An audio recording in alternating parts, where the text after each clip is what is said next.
Hi there, everybody. Do we have any Beatles fans here today? Rolling Stones fans? Then you do not want to miss this class. The Fab Four and the Stones, how America surrendered to the advanced guard of the British invasion, how two iconic rock and roll bands defined rock and roll in the 60s. Now, in this course, we're going to take a hard look at how these groups were influenced heavily by American music of the 40s and 50s. That's what distinguishes this course from other courses about the Beatles and the Stones. Chicago blues, rhythm and blues, early rock and roll, mainly out of New Orleans, and rockabilly. For these two historic British rock and roll bands, and I use that adjective in the truest sense because they were real rock and roll bands, they took our prized legacy of popular music and made not only great records that changed the world, but they achieved untold fame and fortune doing it. It is, to say the least, quite a story.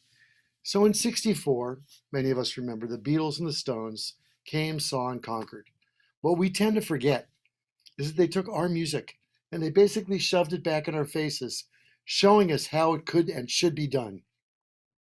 And they made millions of dollars doing it.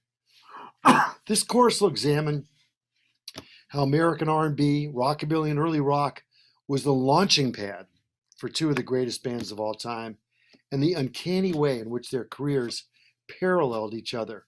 Now, we're going to do this by examining 8 faces, one each week, in the history of each band. And in the spirit of true classroom teaching, and all you teachers out there can relate to this, we're going to do some rock and roll contrasting and comparing in this class every week. The class will look at that period when both bands were active, 62 to 69. We will examine why one band lasted only 9 years, while the other band has been out there doing it for 56 years and is currently on tour as we speak. This is the weekly outline, briefly. Week 1, the early days, 60 to 62. How a couple of groups of British kids found their dream without looking for it. London, Liverpool, and Hamburg, importing R&B and rockabilly from the States. Week 2, the heady days of 1963. Watch out, world. For the Fab Four, it was, hey, we can write songs. As for the newly formed Stones, you know, these guys just might be more than a great bar band. Week 3, the insanity that was 64, and Mersey Boku. The rock and roll band is a creative force. John and Paul realized that 2 heads are better than 1. Conquering America, one huge hit at a time, and Mick and Keith start to write songs. 65, week 4. Help, we need somebody because we are, quote, out of our heads. Superstardom, brilliant albums that'll last forever, every cut a winner. The Stones continue to honor their American idols, cutting 2 covers for every original, and break through with that first all-original record cut in America, while the Beatles surged into creative overdrive, establishing themselves as the greatest studio band of all time. Week 5, 66. Both bands are now on top of the rock and roll world. The Stones are perfecting their live show with Mick Jagger taking the rock concert to a new level of performance, while the Beatles can't even play live anymore. Week 6, 67.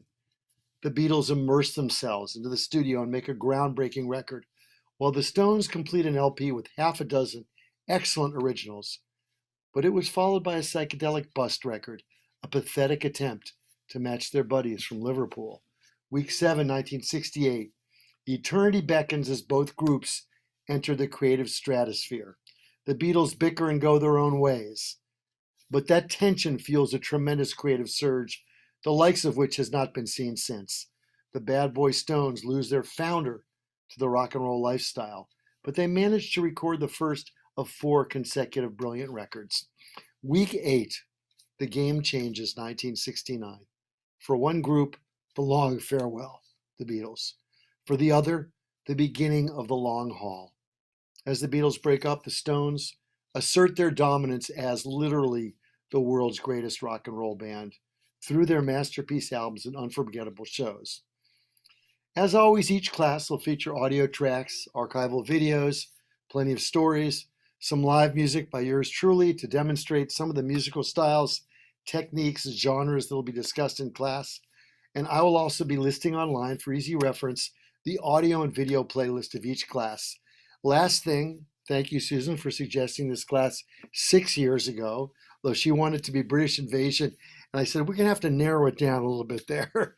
And so, how this one differs from that original class in 2015 is for all you people who've been begging for a class on blues and begging for a class on rockabilly and begging for a class on early rock and roll and R&B, I will be incorporating so much of that into this class. So I think everybody's going to have a lot of fun, and I turn it back to you.